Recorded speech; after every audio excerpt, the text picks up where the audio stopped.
Hello viewers, welcome back to my channel. റെസിൻ്റെ work start ചെയ്തതിന് ശേഷം ഒരുപാട് വർക്കുകൾ കിട്ടിയിട്ടുണ്ടായിരുന്നേ. ഓരോ വർക്കും എൻ്റയർലി ഡിഫറെൻ്റ് ആയിട്ടുള്ളതാണ് കിട്ടിയിട്ടുള്ളത്. കൂടുതൽ റെസിനൊക്കെ ഞാൻ സ്റ്റാർട്ട് ചെയ്ത ടൈമിൽ എക്സ്പെക്റ്റ് ചെയ്തിട്ടുണ്ടായിരുന്ന കൂടുതൽ ഫ്ലവേഴ്സ് എന്തെങ്കിലുമൊക്കെ പ്രിസർവേഷൻ അങ്ങനത്തെ കാര്യങ്ങളൊക്കെ ആയിരുന്നേ.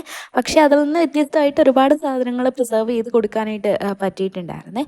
ഇന്നിപ്പം ഞാൻ ചെയ്തുകൊണ്ടിരിക്കുന്ന വർക്ക് വന്നിട്ട് സോയിലും അതേപോലെ തന്നെ സീഡ്സും കൂടെ പ്രിസർവ് ചെയ്യാൻ വേണ്ടിയിട്ടായിരുന്നേ. അപ്പോൾ ആൾ സോയിലും സീഡ്സും അങ്ങനത്തെ കുറച്ച് ഐറ്റംസൊക്കെ എനിക്ക് അയച്ചു തന്നിട്ടുണ്ടായിരുന്നു.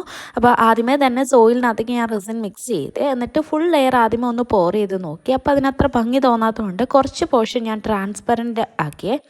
എന്നിട്ട് അതിൻ്റെ മുകളിലേക്ക് ഞാൻ സീഡ്സ് എല്ലാം വെച്ച് കൊടുക്കുകയാണ് ചെയ്തിട്ടുണ്ടായിരുന്നത്. ഇങ്ങനത്തെയൊക്കെ ചെയ്യുമ്പോഴത്തേന് ഏത് രീതിയിൽ ചെയ്യണം എന്നുള്ള കുറേ കൺഫ്യൂഷൻ വരുമല്ലോ. ഈ ഓർഡർ തന്ന കസ്റ്റമർക്ക് അങ്ങനെ ഈ സാധനങ്ങളൊക്കെ ഒന്ന് നശിച്ച് പോകാണ്ടിരിക്കാൻ വേണ്ടിയിട്ട് ആൾ പ്രിസർവ് ചെയ്യുന്നതാണ്. അതുകൊണ്ട് എങ്ങനെ ചെയ്താലും പ്രശ്നമില്ലെന്ന് പറഞ്ഞു. അതുകൊണ്ട് ഞാനിതൊക്കെ എൻ്റേതായ രീതിയിൽ തന്നെയാണ് ചെയ്തിട്ടുണ്ടായിരുന്നത്. അങ്ങനെ ഫുൾ സീഡ്സ് നമ്മൾ അതിൻ്റെ മുകളിലേക്ക് ലെയർ ചെയ്ത് കൊടുത്തിട്ടുണ്ടായിരുന്നേ.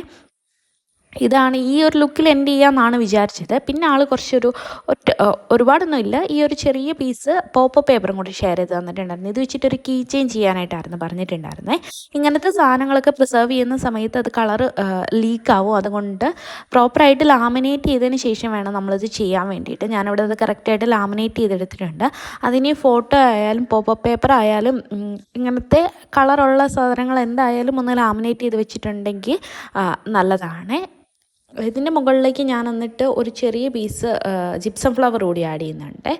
ഇങ്ങനെ ഇതിനെ കണ്ടപ്പോഴത്തേക്കിന് അതിനൊരു ഭംഗി തോന്നിയില്ല. ഭംഗിയില്ല, നല്ലൊരു പെർഫെക്ഷൻ വന്നില്ലേ. അപ്പോൾ എൻ്റെ കയ്യിൽ ഡ്രൈഡ് ഫ്ലവേഴ്സ് ഉണ്ടായിരുന്നു. അത് വെച്ചിട്ട് ഗ്രീൻ കളർ ഞാൻ ലീഫ് പോലെ എന്തെങ്കിലും ചെയ്യാമെന്ന് വിചാരിച്ചിട്ട് അങ്ങനെ ഇതിൻ്റെ മുകളിലേക്ക് ഒന്ന് വെച്ച് നോക്കിയപ്പോൾ കുറച്ച് ഭംഗി തോന്നി. അങ്ങനെ ഞാൻ കുറച്ച് റാൻഡമായിട്ട് അവിടെ ഇവിടെയൊക്കെ വെച്ചിട്ടുണ്ട്. ഇതിലായിരുന്നു എൻ്റെ ഒരു ഫൈനൽ ലുക്ക് കംപ്ലീറ്റ് ചെയ്തിട്ടുണ്ടായിരുന്നത്. ജിപ്സം ഫ്ലവറിൻ്റെ ചെറിയൊരു പോർഷനാണ് വെച്ചിട്ടുള്ളത്. ഓവറാക്കി അലമ്പാക്കണ്ടല്ലോ എന്ന് വിചാരിച്ചിട്ട്. എന്നിട്ട് അതിനകത്തേക്ക് നമ്മൾ ട്രാൻസ്പെറൻറ്റ് റെസിൻ പോർ ചെയ്യുകയാണ് ചെയ്തിട്ടുണ്ടായിരുന്നത്. ഞാൻ ഇവിടെ യൂസ് ചെയ്യുന്നത് 3:1 റെസിനാണ്. പിന്നെ ആൾ ഒരു മാനിഫെസ്റ്റേഷൻ്റെ ഒരു നോട്ടും കൂടി ഉണ്ടായിരുന്നു. അത് ഞാനിവിടെ കാണിക്കുന്നില്ല. അപ്പോൾ അത് ചെയ്യാൻ വേണ്ടിയിട്ട് ഇവിടെ ഒരു ഫ്രെയിം സെറ്റ് ചെയ്തെടുക്കുകയാണ് ആദ്യമേ തന്നെ. അതിനകത്തേക്ക് ഒരു പീച്ച് കളർ റെസിൻ ആദ്യമേ പോർ ചെയ്ത് പിന്നെ ട്രാൻസ്പെറൻറ്റും കൂടെ മിക്സ് ചെയ്തിട്ടാണ് ആ ഒരു ഷെയ്ഡ് നമ്മൾ എടുത്തത്.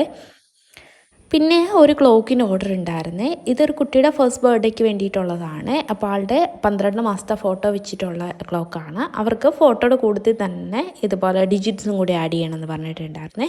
അപ്പോൾ അതൊക്കെ ഒന്ന് ഫോട്ടോ ഒക്കെ പ്രിൻ്റ് എടുത്തെല്ലാം വെച്ച് നോക്കുകയാണ്. ഇത് 12 ഇഞ്ചിൽ വരുന്ന ക്ലോക്കാണ്. പിന്നെ നമുക്കൊരു കീ ചെയിൻ്റെ ഓർഡർ ഉണ്ടായിരുന്നു, അത് കൊറിയർ ചെയ്യാനും കൂടി ഉണ്ടായിരുന്നേ.